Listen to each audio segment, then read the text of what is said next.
જે રીતે દ્રશ્યોમાં આપ જોઈ શકો છો, કોંગ્રેસના કાર્યકરો નોટબંધીને લઈને તમામ જગ્યાઓ પર પોતાનો વિરોધ નોંધાવી રહ્યા છે। ભાજપના પણ જે કાર્યકરો હોય, પૂર્વ નેતાઓ હોય, તમામ લોકોના ઘરની બહાર વિરોધ નોંધાવી રહ્યા છે અને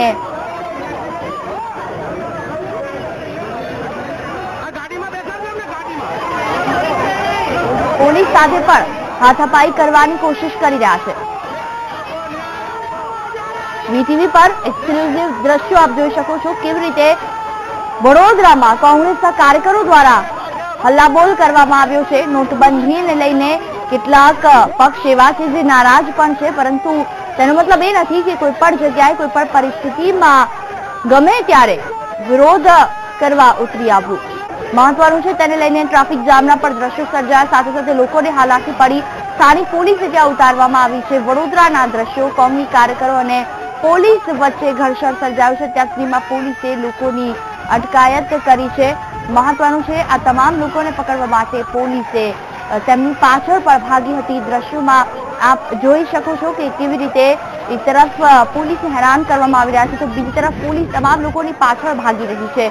તમામ મીડિયા કર્મીઓ પણ ત્યાં ઉપસ્થિત છે, જે રીતે પોલીસને તમામ લોકોને પકડીને લઈ જઈ રહી છે। ત્યારે એક તરફ કોંગ્રેસ કાર્યકરો વિરોધ કરી રહ્યા છે, તો બીજી તરફ પોલીસ તેમની અટકાયત કરે તેનાથી પણ તેમને સમસ્યા છે। ત્યારે વીટીવી પર એક્સક્લુઝિવ દ્રશ્યો આપ જોઈ શકો છો। સવારથી જ આ કોંગ્રેસના કાર્યકરો વિરોધ કરવા માટે અહીં આવી પહોંચ્યા હતા। વડોદરાના દ્રશ્યો છે, પોલીસ અને કોંગ્રેસ કાર્યકરો વચ્ચે ઘર્ષણ સર્જાયું છે।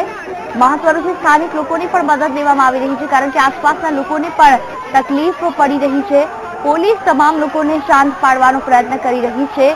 આ તમામ જે મુદ્દો સર્જાયો છે તેનું એકમાત્ર કારણ છે નોટબંધી। કોંગ્રેસ જ્યારથી નોટબંધી થઈ છે ત્યારથી ગુજરાતમાં ખાસ કોંગ્રેસ કાર્યકરો અલગ અલગ જગ્યાઓ પર પોતાનો વિરોધ નોંધાવી રહ્યા છે। ક્યારેક અનાજ અને દૂધ ફેંકીને વિરોધ કરે છે, ક્યારેક રેલવે રોકીને વિરોધ કરે છે, ક્યારેક પોલીસ સાથે ઘર્ષણ કરીને વિરોધ કરે છે। અલગ અલગ પ્રકારે વિરોધ કરી પોતે તો હેરાન થાય છે, પોલીસ જવાનો પણ હેરાન થાય છે, સાથે સાથે આમ જનતાને પણ ખૂબ તકલીફ પડે છે। આ વિશે વધુ વાતચીત કરવા વડોદરાથી વીટીવી સંવાદદાતા સંજય અમારી સાથે ફોન લાઈન પર, તેમની પાસેથી તમામ વિગતો મેળવીએ। સંજય, ખાસ વાત કરવામાં આવે, જે રીતે દેખાઈ રહ્યું છે દ્રશ્યોમાં, કોંગ્રેસ કાર્યકરો પોલીસ વચ્ચે ઘર્ષણ થઈ રહ્યું છે, હાલ કેવી પરિસ્થિતિ છે વડોદરામાં? જી, એક રીતે જોવા જઈએ તો વડોદરામાં જે વડોદરા કોંગ્રેસ દ્વારા ખેલ મંત્રી રાજેન્દ્ર ત્રિવેદીની ઘેર ધરણા દેખાવો યોજવામાં આવ્યા હતા, જ્યારે 50થી વધુ કોંગ્રેસ કાર્યકરો, મહિલા કાર્યકર્તાઓ અને કાર્યકર્તાઓ કોંગ્રેસના આવ્યા હતા।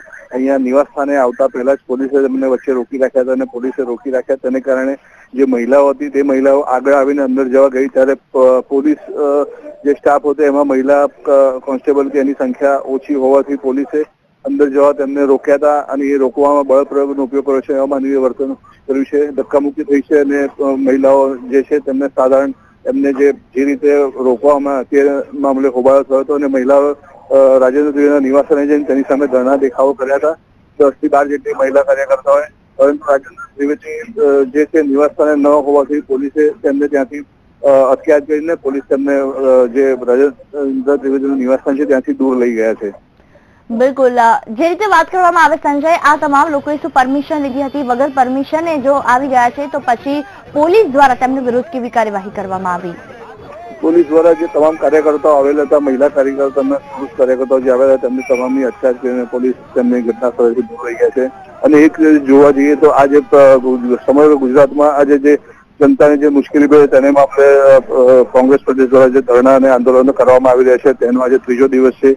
તે દિવસ એ લોકોએ દેખાવો કર્યા। બિલકુલ સંજય, આપની સાથે વાત કરીશું। જે હાડમારી ભોગવવી પડે છે એની રજૂઆત કરવા આવ્યા હતા, તો પોલીસે પહેલા તો કોંગ્રેસના કોઈ બી કાર્યકરોને અંદર જવા દે નહીં। જ્યારે બહેનો આગળ થઈને અંદર મંત્રીશ્રીના ઘરે રજૂઆત કરવા જતા હતા તો બહેનો સાથે ધક્કામુક્કી મેલ પોલીસ વાળાએ કરી છે, એમની સાથે લાઠીઓથી માર્યો છે, એમની ઓઢણી ખેંચી કાઢી છે, અમુક બહેનોના ચપ્પલ તૂટી ગયા છે। બહેનો સાથે આ પોલીસનું જે દમન છે એ બિલકુલ ચલાવી લેવાય નહીં। અત્યારે હિટલરશાહી ચાલે છે એવું લાગી રહ્યું છે। અમે સામાન્ય મંત્રીને મળવા જઈએ તો અમને મળવા બી ના દેવાય। કયા જમાનામાં અમે રહીએ છીએ અમને ખબર નથી પડતી। અમારી માંગણી એ છે કે અમને અમારી રજૂઆત જે પ્રજા કે હાલાકી પડે છે આ નોટબંધીથી જે પ્રજા અત્યારે લાઈનોમાં ઊભી છે તેમને તાત્કાલિક છૂટા પૈસા અલગ અલગ ડિનોમિનેશનની વેરિયન્સ કરન્સી હોય તો જ એ લોકો એમનો વ્યવહાર કરી શકે. પોતાના પૈસા બેંકમાંથી કાઢવા માટે લિમિટ છે, આ કઈ રીતના ચાલે? આખી દુનિયામાં એવો કોઈ દેશ છે જ્યાં પોતાના પૈસા બેંકમાંથી કાઢી ના શકે? આ કઈ રીતનું શાસન છે? આને સુશાસન કહેવાય?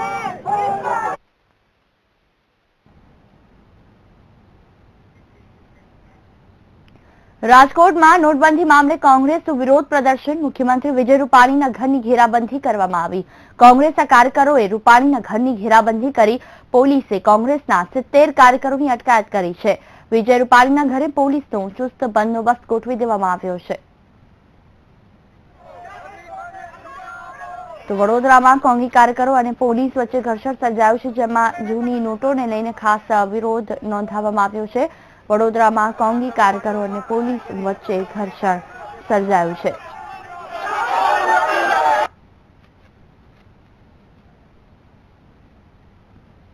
મહત્વનું છે કે ઘેરાબંધી કરવા જતા કેટલાક કોંગ્રેસ કાર્યકરોની અટકાયત કરવામાં આવી છે. મહિલાઓની પણ અટકાયત કરવામાં આવી છે. 70 જેટલા લોકોની તેમાં અટકાયત કરવામાં આવી છે. મહત્વનું છે કે નોટબંધીને લઈને તમામ લોકો આમ જનતાને પડતી તકલીફોને લઈને ઘેરાબંધી કરી રહ્યા છે.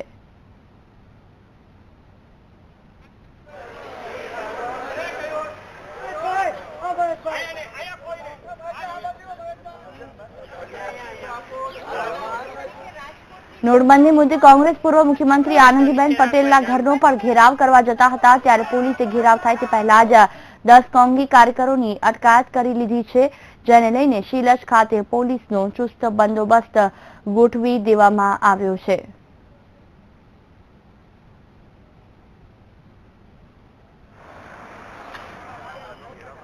નોટબંધી મુદ્દે કોંગ્રેસ આનંદીબેન પટેલના ઘરે પણ ઘરની બહાર વિરોધ કરવા માટે પહોંચ્યું હતું, ત્યારે પણ પોલીસ દ્વારા પહેલેથી જ 10 કોંગ્રેસ કાર્યકરોની અટકાયત કરી લીધી હતી. આજે રાજ્યભરમાં કોંગ્રેસના કાર્યકરો દ્વારા ભાજપના નેતાઓનો વિરોધ કરવામાં આવશે.